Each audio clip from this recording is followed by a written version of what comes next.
Hi, I'm Terrell Turner, the host of the Business Talk Library, and today I have a great guest. And as many of you have listened to the show before, you know that my background is accounting and finance, so it's always a pleasure, especially when we get to talk to people that are in the copywriting kind of content space, because that is a space that you really don't hear a lot of people talk about as much as they should. But it's so important because it impacts every aspect of how you do your business and how you run your business and how you develop the messaging. So I want to welcome to the show, Roni Broyde. So thank you for coming on the show, Roni. Thank you so much, Terrell. It's my pleasure and thrilled to do it with you.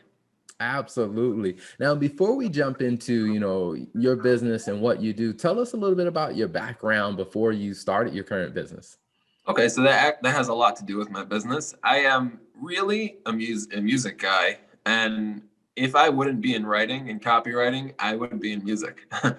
I I was kind of the same engine that powers the writing. And my initial, like, if I would have written the script of my life, I would have put myself right now as a musician.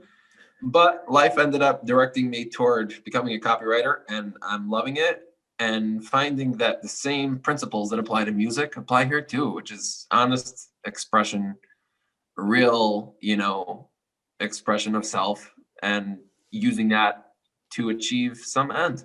So that's pretty much it. Gotcha. Now, I've never heard anyone really explain the two worlds like that. I mean, oftentimes what I usually hear a lot of people talk about, with music and just the creativity and the artistry of music. And then when they talk about, business, it's like I don't really hear that many people bring the two together. But I mean, it's interesting, like I said, how your perspective is on that. So, I mean, how do you think that came about for you? I mean, of really seeing the similarities, or did you always see the similarities between music and business? So not at all. And it's funny you mentioned that. I did not expect this. And when I went into writing, again, I didn't really think that I'd be using my art in writing. And I feel like someone's guiding me and I'm using my core strength, that art, in what I'm doing. So copywriting is not fully art. I would say it's probably only 40% art and 60% science. But the art powers the whole thing. It's why I get up in the morning. It brings me joy, and it really is what's keeping me going. And without that, honestly, I couldn't do this. I couldn't do something that I didn't feel and I didn't love. And because it's my strength and my natural talent, I love it. And yeah, I guess it's an incredible blessing to be able to do that in business. You're right. Those two don't always marry. So what was it like? I mean, going through that journey of, leaving, or I guess you'd say, maybe slightly shifting the angle of your gift from music to, copywriting. Like, what were there some hurdles in there, some mental hurdles you had to get over, or what was it like developing that? So, to be perfectly honest, I didn't even realize that it was happening until it had already happened. So it was like, it was evolving, the copywriting, and I was learning all the principles of copywriting. And, when I started getting my clients and I started doing these websites, and then eventually I got enough confidence to actually, put myself into the thing, my real art, my real emotion. I'm like, this has been the core all along. And I hadn't even seen it. It was incredible. So Gotcha. Gotcha. it's like kind of a mistake. What can I say? Also. So now when you think about, the type of services, or when you think about copywriting, I mean, for people who, what I find is that they don't always understand the value of copywriting. So from your perspective, how would you explain to someone, hey, how copywriting plays a role in their business? So, what they say in the industry is copy is king, design is queen. And what that means is that your front line is your copy. That's exactly what's making your sell. I don't see any other way to put it than that.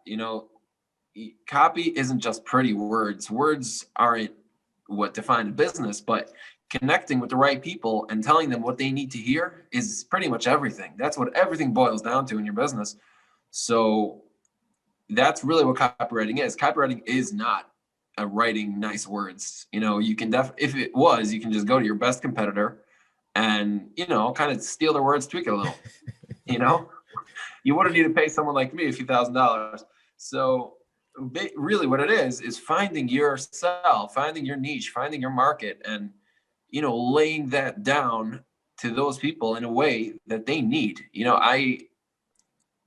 There's a line, I think, from Joanna Weeb: the best copy isn't written, it's stolen from the mouths of your best customers. When you figure out what they're saying, what they're feeling, what they need, and you can make a good pitch to that, that's kind of what I think, a business boils down to at the end of the day. Mm-hmm. It's funny that you mentioned Joanna Weeb, because I would say early on, that was one of, like, when I first started, creating content and I started learning about copy. Someone had mentioned Joanna Weeb, and I started, looking at her work. And then when I started really diving in, I started realizing, like, wow, this is way more than, way more impactful than I thought. Like, because it's not just, hey, you just make a social media post and you just throw it up there, which is what I've been seeing a lot of people do. So when you're working with clients, like, how do you help them start to really see, hey, here's the reason why the copy is valuable? So that's an interesting question. And the answer is I don't. If I come across a prospect who's not sold on the idea of a copywriter, I'll say, go do it yourself. I'm not going to convince you to invest with me. I only want a client that understands my value, and like we say in copywriting, the lower the awareness, the harder the sell. If someone's less aware of what they need, I'm not really willing to go and do that intense sell.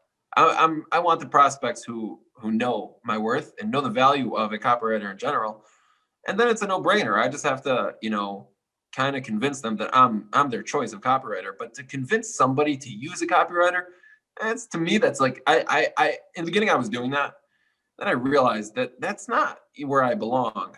I don't belong in convincing people to use copywriters. If you're in the market of a copywriter, I'm all here for you. But it's too much for me. The sell is too complex, too long, too long to be, to convince people who don't know. That's where I go on this. Awesome. No, I think that's an amazing approach. And speaking of that, like, what are the types of services that you offer? So it starts with the website and it spans the entire sales funnel. So, often I'll do a website and then they'll ask me to do, once I did the website, they'll be like, hey, so can you do our emails? Can you do our social media profiles? Can you, it goes on to, whatever the business needs. But the main thing is the website. And that's definitely the core of the funnel. That's the main element to any business. And I just love how the research process yields so many different pieces. And I get to put that puzzle together on the website and just make that sell. It's like such an incredible satisfaction to me.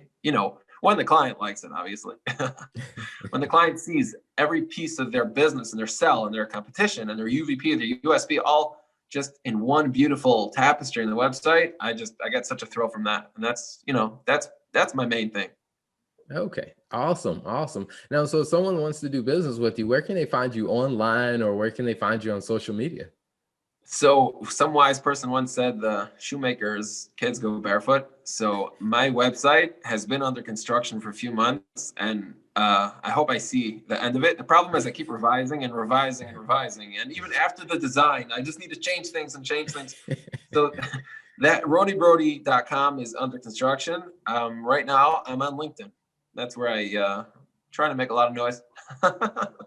Gotcha. Now, one of the things that I've been curious about is, with such the power behind social media, some business owners that I've heard, consider the idea of, only, I guess you say, leaving the effort of having a website and focusing solely on their LinkedIn. Have you seen that happen more with business owners, or is that kind of like an isolated incident you've been seeing?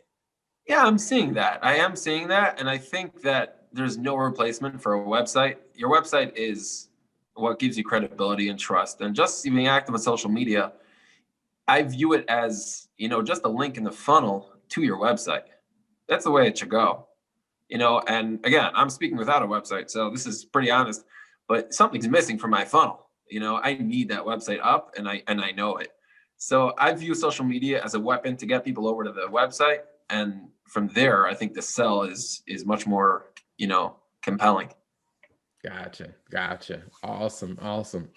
Now, what when you think about, the types of clients, other than those that, that know the value of a copywriter and work with them, are there any particular industries that you focus on, or any types of or characteristics of clients that are, in your target market? Yeah. So I think every copywriter for sure has to pick a niche. And I ended up, leaning into B2B and SaaS. And the reason primarily, what led me there in the beginning was because that's really where the people exist that are willing to, invest well. And SaaS companies are often funded by, many investors, which is great, right? In the past, they were throwing around money like it was crazy. So, you'll see a lot of copywriters, a lot of providers in general, get into SaaS. The reason, but there came a point where I realized that B2B and SaaS are my call, because I don't like selling to consumers. It's like, you need that cruise. If you don't have that cruise, your life is just not worth living. Like, I don't believe that. Okay, that's just not true.